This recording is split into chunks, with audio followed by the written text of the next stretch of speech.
ሰላም ጤና ይስጥልኝ ወደ ዩቲዩብ ቻናል የቤተሰቦች እንደምንቆያችሁኝ። ይህ ኢትዮ ኦንላይን ስኩል የተሰኘው ዩቲዩብ ቻናላችን ነው። በዚህ ዩቲዩብ ቻናል የተለያዩ የሶሻል ሳይንስ ኮርሶችን ሰጥቆይቻለሁ። አብራችሁ መቆየው መዝሙረ ዳዊት ነኝ።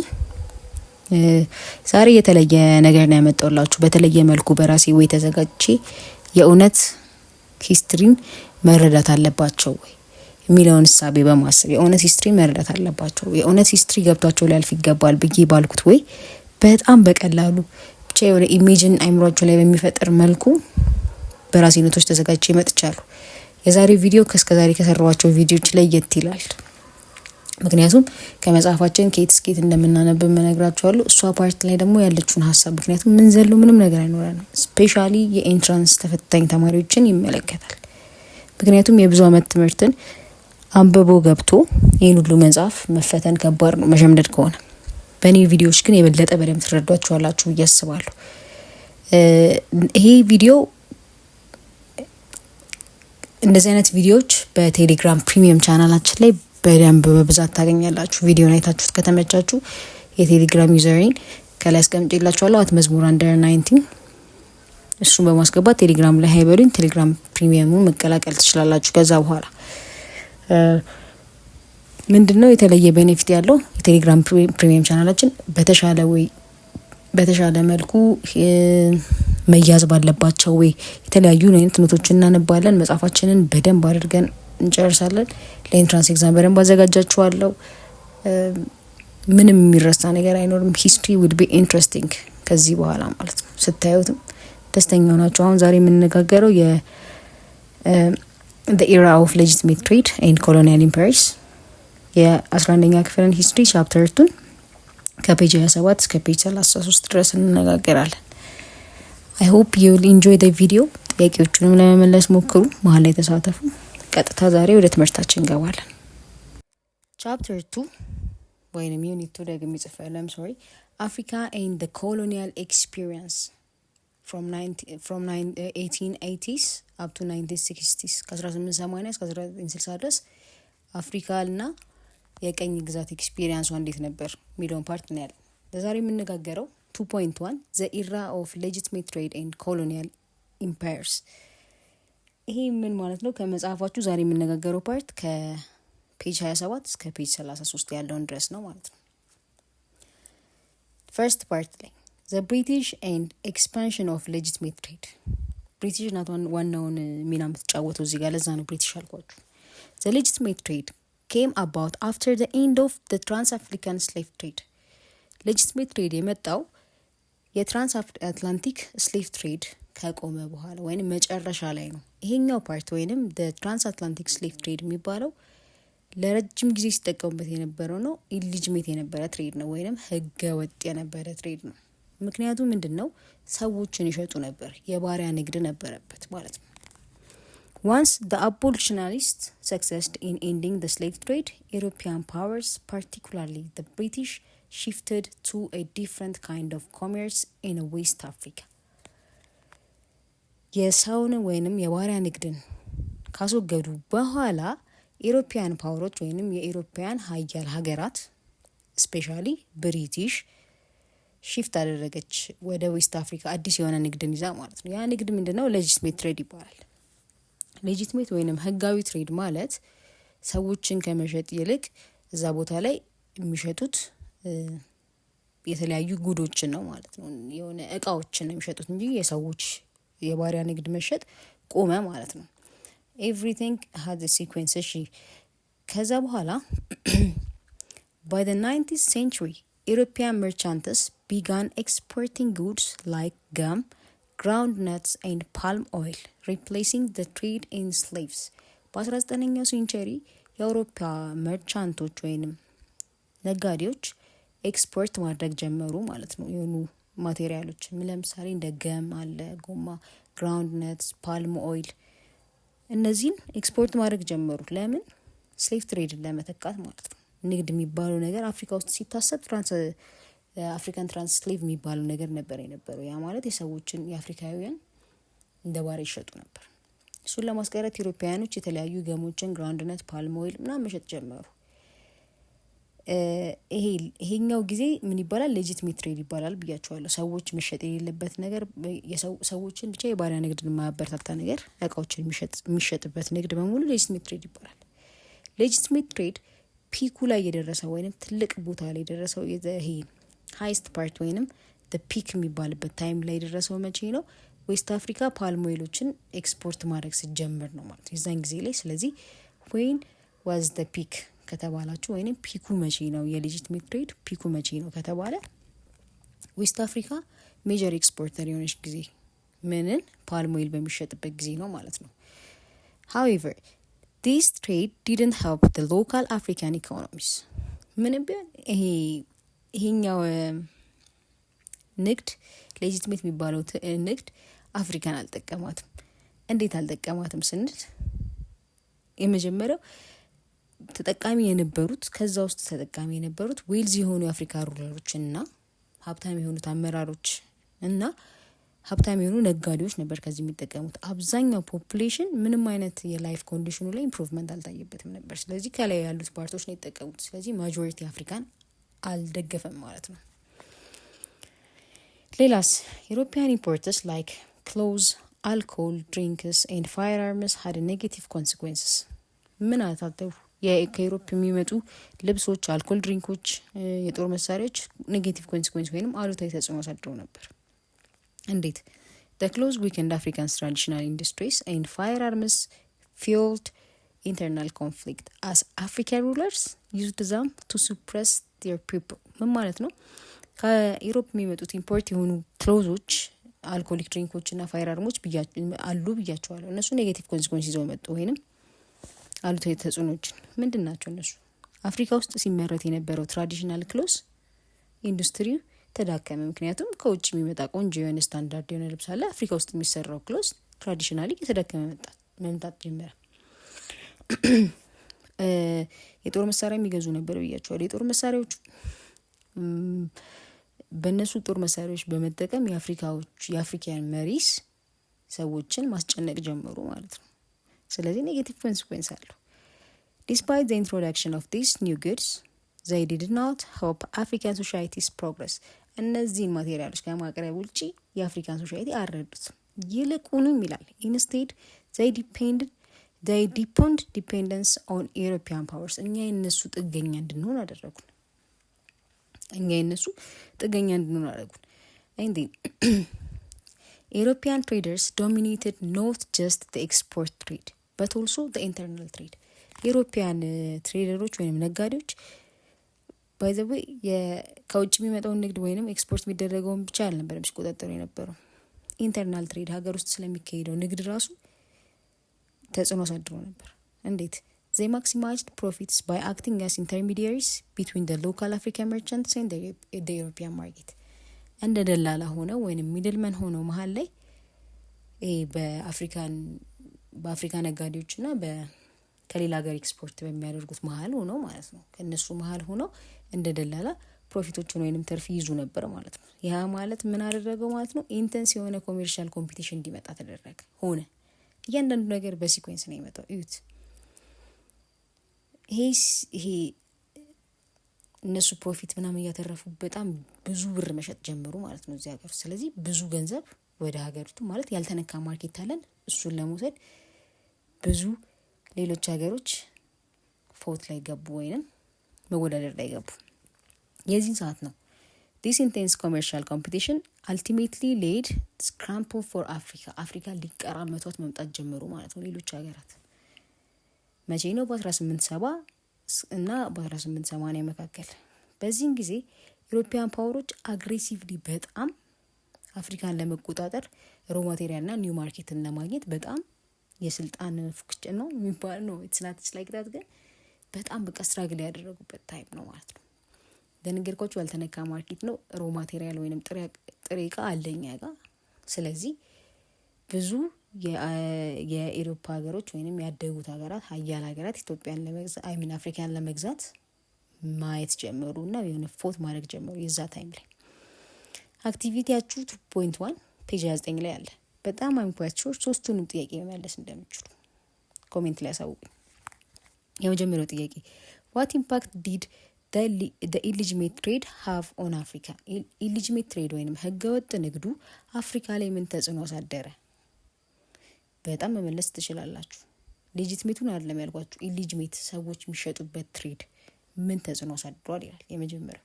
ይህን ከመለሳችሁ በደንብ ተረድታችሁ ታለፉ። ሁለተኛ ላይ can we blame only the European colonizers for the problems during transatlantic slave trade? ኢሮፒያን ኮሎናይዘሮችን ብቻ መውቀስ እንችላለን ለአፍሪካ የባሪያ ንግድ? እንችላለን። ይህንንም የራሳችሁን መለሳችሁ። ይሄ ማልታያችሁ እየተገነዘባችሁት ነው ማለት ነው። መልሱ መመለስ ትችላላችሁ በራሳችሁ። ታትስ በጣም ኢዚ። ሶስተኛው ጥያቄ was Africa involved in trans slave trade? አፍሪካ በትራንስ ስሌቭ ትሬድ ላይ ተሳትፋለች? yes why and why not? yes ካላችሁ why notም ካላችሁ እንደ ሪዝኖቻችሁን አስቀምጡ። the second topic 2.1 ላይ የምናየው the infrastructure and ideology of new imperialism። ከዛ ኢምፔሪያሊዝም የሚባል አይነት ሀሳብ መምጣት ጀመረ። ኢምፔሪያሊዝም የሚባለው ጊዜ መቼ ነው? በ19ኛው ሴንቸሪ የነበረ ነው። መቼ? ምን ሲባል ኢሮፒያን ፓወሮች አግሬሲቭሊ ኤክስፓንድ ማድረግ ጀመሩ። አፍሪካን ኮሎኒዎችን ወይንም የአፍሪካን ግዛቶችን ለመቆጣጠር ብዙ የኢሮፒያን ፓወሮች የመጡበት ታይም ነው ማለት ነው። ይሄኛው ታይም ካፒታሊዝምና ኢንዱስትሪያላይዜሽን ኢን ኢሮፕ እንዲሆን አድርጓል። እዚህ ላይ የተሳተፉት ዋናዎቹ ሀገሮች ማን ናቸው? ብሪቴንና ፍራንስ ኢኒሻሊ ዶሚኔት አድርገዋል። በጣም ብዙ አፍሪካን ሀገሮች ገዝተዋል። ለምን? መጀመሪያ እዚህ ነበሩ፣ እንደ ብሮከር ሆነው ነበሩ። ብቻ በትንሹ ሲንቀሳቀሱ ነበር። መጀመሪያ እነሱ ናቸው አይተው ያመለከቷቸው ሌሎቹ። ግን 1870 ላይ አዳዲስ ፓወሮች መምጣት ጀመሩ። ማንና ማን? ጀርመንና ኢታሊ ጆይን አደረጓቸው። ኮምፒቲሽን ሬሱን ማለት ነው፣ ኮሎኒያል ሬሱን ጆይን ማድረግ ጀመሩ። ምክንያቱም አዳዲስ ቤኔፊት አለ። አፍሪካ ውስጥ ያልተነካ ማርኬት አለ። አፍሪካ ውስጥ ያልተነካ ሮ ማቴሪያል አለ። እሱን ለመውሰድ ጆይን ማድረግ ጀመሩ። The new imperialism came at the time when European economies were struggling after the industrial revolution. ከኢንዱስትሪያል ሪቮሉሽኑ በኋላ የመጣው ታይም ኢምፔሪያሊዝም ይባላል። ኢምፔሪያሊዝም ማለት ቅኝ ግዛት ሲገዙ የነበሩት ሀገሮች ስትራግል የሚያደርጉበት ታይም፣ የገቡበት ታይም። as industrial nations faced financial crisis, ኢንዱስትሪያል የተባሉት የሰለጠኑት ኔሽኖች ፋይናንሻል ክራይሲስ ሲገጥማቸው ፊታቸውን ወዲህ ታዞሩ። they turned to Africa, seeing it as a source of raw material. እንደ ጥሬ ዕቃ አቅርቦት አይተውት እንደ ማርኬት for their goods፣ እቃቸውን የሚሸጡበት የመረቱትን ምርት የሚሸጡበት አዲስ ያልተነካ ማርኬት ስለሆነ ኢንዱስትሪያል የሆኑት ኔሽኖች ኦልሬዲ ኢንዱስትሪያል ሆነዋል። ፋይናንሻል ክራይሲስ ገጠማቸው። ስለዚህ ወደ አፍሪካ ማየት ነበረባቸው። ወደ አፍሪካ መጡ። የዛን ታይም ነበረ the Berlin Conference የሚባለው ነገር የመጣው። what's Berlin Conference? In 1884 up to 1885 marked the formal beginning of division of Africa among European powers, setting rulers for territorial claims. በርሊን ኮንፈረንስ የሚባለው ፎርማሊ ወይንም በትክክለኛ መልኩ በእነሱ አፍሪካን የተከፋፈሉበት ማለት ነው።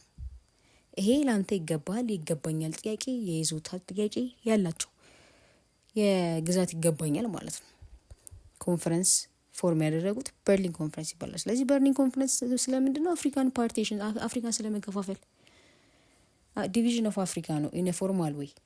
ስለዚህ አንድ በቀኝ ግዛት የገዛ ሀገር ይሄኛው አካባቢ የይገባኛል ጥያቄ የሚይዝበት ኮንፈረንስ በርሊን ኮንፈረንስ ይባላል። በ1884 እስከ 1885 ነው የነበረው። European powers had struggled to penetrate Africa's interior due to geographical barriers, diseases like malaria and tsetse fly. the European powers አፍሪካ ውስጥ ለመግባት ግን ያው እንደ ቀላል ሰተት ብሎ አይደለም የሚገቡት። ትንሽ ስትራግል ያደረጋቸው ነገር ነበር። ምንድነው? አንደኛ የመሬት አቀማመጣችን፣ የመልክዓ ምድር አቀማመጣችን፣ የተለያዩ በሽታዎች ነበሩ እንደ tsetse fly እና ማላሪያ የሚባሉ።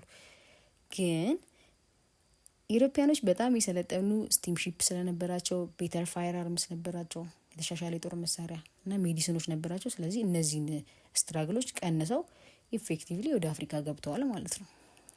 እሺ በ1880 by the 1880s European powers using their technological superiority managed to overpower local African population። በ1880 የኢሮፒያን ፓወሮች ቴክኖሎጂካል ሱፔሪዮሪቲያቸውን በመጠቀም በጣም የሰለጠነ ቴክኖሎጂያቸውን በመጠቀም የአፍሪካን ፖፑሌሽን መግዛት ችሏል። ምንም ይሁን ግን የአፍሪካ ፖፑሌሽን ብዙ ቢሆንም እነሱ ግን ኢሮፒያኖች በጣም የሰለጠነ ዌፐኖች ስለነበራቸው ኢዚሊ አፍሪካን ዲፊት ማድረግ ችለው ወይም ማሸነፈው ገብተዋል ማለት ነው። The expansion of European industrial powers and their need for capital to fund growing industries led to creation of financial institutions such as banks, stock markets። ምን ማለት ነው? ኢሮፒያን ኢንዱስትሪያል ፓወሮች ተስፋፉ ብያቸዋለሁ። እነሱ ከተስፋፉ በኋላ ካፒታል መፈለግ ጀመሩ። ካፒታል ሊኖራቸው ግዴታ ነው እና ፈንድም ያስፈልጋቸዋል ከራሳቸው ካምፓኒ ማለት ከራሳቸው ሀገር። ስለዚህ ለዛ ብለው ግዴታ መቋቋም ነበረበት ባንኮችን ኢንስቲትዩት። እንዳያችሁት መጀመሪያ አፍሪካን አልጠቀማትም ነበር፣ እነሱ ለራሳቸው ጥቅም ነው ያመጡት። ባንኮችን ምናምን ማስታወቅ ጀመሩ። ይሄኛው ፋይናንሻል ግሮስ በጣም ረዳቸው አፍሪካን የበለጠ ለመቆጣጠር። ምክንያቱም አንድ ሀገር ለራሱ ፈንድ የሚሰጠውን ድርጅት እዚሁ ካቋቋመ በቀላሉ ፈንዶችን ያገኛል፣ ኢንፍራስትራክቸሩ ወይም መሰረተ ልማቱን ያስተካክላል። ከዛ በኋላ በደንብ አድርጎ ቀኝ ግዛት መግዛት ይችላል ማለት ነው። አክቲቪቲ 2.2 ፔጅ 32 ላይ የሚገኘው ምንድነው? Why did Britain and France manage to build large colonial empires while other nations like Italy and Germany were less successful ይላል። ምን ማለት ነው? ብሪቴን እና ፍራንስ ለምን ብዙ ነው የአፍሪካ ኮሎኒ ለመቆጣጠር ቻሉ ከሌሎች ኔሽኖች በላይ? ለምሳሌ ከጣሊያን እና ከጀርመኒ በላይ እንዴት መግዛት ቻሉ ስላችሁ ትመለሱልኛላችሁ። ቅድም ነግሬያችኋለሁ። ምንድነው? ቀድሞ የነበሩት እነሱ ነበር። that's why ይሄን እየመለሳችሁ ከመጣችሁ መልስ yes ያላችሁ መልሱልኝ። እሺ መልሳችሁን yes or no ኮሜንት ላይ እና እነዚህን የመሳሰሉ ቆንጆ ኮንተንቶች በቆንጆ አይነት አሰራር የተሰሩ ትምህርቶችን ማግኘት ከፈለጋችሁ የቴሌግራም ፕሪሚየም ቻናላችንን መቀላቀል ትችላላችሁ። ቅድም እንደነገርኳችሁ @mezmure_19 በመጠቀም ቴሌግራም ላይ ብታዋሩኝ መንገዶችን እናስተካክላለን። አይንዲንግ ስለ ፓርቲሽን ኦፍ አፍሪካ እናወራለን። ሞቲቭስ ኤንድ ፕሮሰስ አፍሪካን የተከፋፈሉበት መንገድ ሞቲቫቸው ወይም ያነሳሳቸው ነገር ፕሮሰሱ ምንድን ነው? By the late 19th century, Europe had become the world dominant industrial and military power. በ19ኛው ሴንቸሪ መጨረሻ ላይ ኢሮፕ ከፍተኛ የሆነውን ዓለም ላይ ተጽዕኖ ፈጣሪ በሚሊተሪ ፓወር እና በኢንዱስትሪያል ሆነች ማለት ነው። አድቫንስድ የሆነ ቴክኖሎጂ ነበራቸው። ልክ እንደ የተሻሻለ የመሳሪያ ትራንስፖርቴሽን መንገድ፣ ይሄ በሙሉ የኢሮፒያን ካንትሪዎች ኤክስፓንድ እንዲያደርጉና እንዲስፋፉ አድርጓቸው ነበር ማለት ነው። Even furthermore, new medical advancements allowed Europeans to survive in Africa in tropical climates። እንደነገርኳችሁ ክላይሜታችን አይመችም፣ ግን በጣም የሰለጠነ የሜዲካል አድቫንስመንት ስለነበራቸው ፈታ ብለው ነበር የኖሩት። እሺ the economic downturn of early 1870s led European powers to seek new markets and raw materials from Africa። ኢኮኖሚክ ዳውንታውን በመኖሩ ክራይሲስ በመፈጠሩ በ1870 ላይ የኢሮፒያን ፓወሮች ወደ አፍሪካ መመልከት ጀመሩ። ቅድም እንደነገርኳችሁ ምክንያቱም እኛ ጋር ያልተነካ ማርኬት አለ፣ ያልተነካ ሮ ማቴሪያል አለ። they viewed Africa as a source for goods and place to sell their own industrial products። በቃ የንግድ ቦታቸው አደረጉ ማለት ነው። አዲስ ማርኬት ፈጠሩ። ናሽናል ፕራይድ also played role፣ የሀገር ሉዓላዊነት ማለት ነው። as European powers feared losing prestige if they did not acquire colonies። በቃ ካልተቆጣጠሩ ይሄ አባት ሀገር ጀርመን ምናምን ነገር እንደሚሉት ማለት ነው። ሀገራቸውን ለማስከበር ካልተቆጣጠሩ ሀገራቸውን ማስናቅ ነው ምናምን ስለሚመስላቸው ከዛ አፍሪካን መጨብጨብ ጀመሩ ማለት ነው። መከፋፈል ጀመሩ። this led what became known as scramble for Africa። የዚህ ጊዜ ነበር scramble for Africa ወይም የአፍሪካ መከፋፈል የመጣ ማለት ነው። እሺ በርሊን ኮንፈረንስ in 1884 up to 1885 was pivotal in dividing Africa among European powers. ዋናው ነበር ነግሬያቸዋለሁ። በፎርማሉ የተከፋፈሉበት በርሊን ኮንፈረንስ ይባላል ማለት ነው። The conference was initiated by German Chancellor Otto von Bismarck and included 13 European countries. የበርሊን ኮንፈረንስ ኢኒሼት የተደረገው በጀርመን ቻንስለር ነው። እሱ ማነው ስሙ? ኦቶ ቮን ቢስማርክ ነው። እና 12 ኔሽኖችን አካቶ ነበር እዛ ውስጥ። በርሊን ኮንፈረንስ ማለት ፎርማሊ አፍሪካን የተከፋፈሉበት ነው። እነሱ ማን ካንትሪዎች ናቸው? 13 ናቸው። but notably no African leaders were invited. ምንም አይነት የአፍሪካን ሊደሮች ኢንቫይት አልተደረጉም በርሊን ኮንፈረንስ ላይ። በጣም ነው የሚገርመው። This conference formalized European claims to African territories and the continent was carved up without regard to African ethnic or political boundaries. ይህ ምን ማለት ነው? ምንም አይነት የአፍሪካን ሊደሮች አልተካተቱም ነበር በርሊን ኮንፈረንስ ላይ። ይሄኛው ኮንፈረንስ አፍሪካኖች የኢሮፒያኖች ናቸው ይመለከታቸዋል ወይንም የነሱ ሀብት ናቸው ብሎ የደመደሙበት አይነት ነው። በጣም ነው የሚያስቀው። እሺ by the time conference ended, European countries had a claim to nearly all Africa. ይሄ ኮንፈረንሱ ካለቀ በኋላ ስብሰባቸው ካለቀ በኋላ እያንዳንዱ ካንትሪ የራሱ የሆነ ክሌም ወይም መብት ነበሩ። ለምሳሌ እንደ ኪንግ ሊዮፓርድ II of Belgium gained control of Congo Free State. the Congo Free State ኮንጎን በሙሉ ተቆጣጥሮ የነበረው ኪንግ ሊዮፓርድ ነበር ማለት የቤልጂየሙ ንጉስ which he personally owned ያደረጋት በጣም so amazing። እሺ France secured large portion of North and West Africa. ፍራንስ የሰሜንና የዌስት አፍሪካ የምስራቅ አፍሪካን ቦታዎች በደንብ ተቆጣጥራ ነበር። የምዕራብ አፍሪካ እና የኖርዝ ፓርቶችን ፍራንስ ተቆጣጥራ ነበር። while Germany obtained territories like ቶንጎላንድ and Cameroon. ጀርመኒም ቶንጎላንድ እና ካሜሩንን ገዝታ ነበር። Berlin Conference beat the stage for the formal occupation of Africa and the implementation of European role across most of the continent. በርሊን ኮንፈረንስ ማለት ለሁሉም ለአፍሪካን ለመቆጣጠር ትልቅ የሆነ ስቴጅ ወይንም መድረክ ፈጥሮላቸው ነበር ማለት ነው። የትኛው ሀገር ይገባል? በፎርማሉ ይጸድቅላቸዋል። that's ሲሄድ የነበረው ኮንፈረንሱ ላይ ነው። ስለዚህ ኮንፈረንሱን ጨርሰው ሲወጡ ሁሉም የራሳቸው ሀገር አላቸው ማለት ነው። ኮንክሉድ የምናደርግበትና ቪዲዮ የምንጨርስበት ፓርት ሌጂቲሜት ትሬድ ምንድን ነው? ቅድም እንደነገርኳቸው ነው። ሌጂቲሜት ትሬድ ማለት ህጋዊ ትሬድ ነው።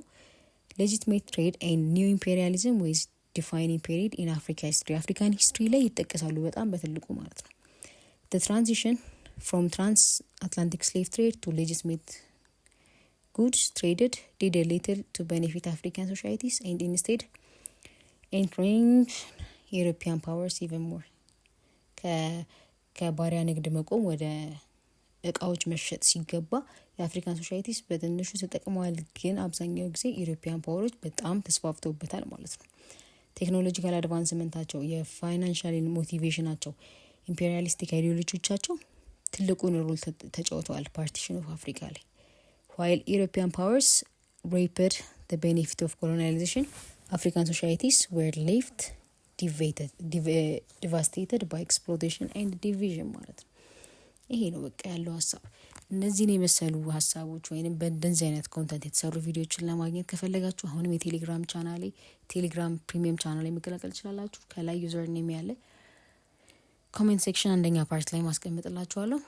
@መዝሙራ_19 በዛ እየገባችሁ ብታናግሩኝ ፕሪሚየም ፊቸር ተጠቃሚ የምትሆኑበትን መንገድ አመቻችላችኋለሁ። ቪዲዮን ከወደዳችሁት ኮሜንት ላይ አሳውቁኝ።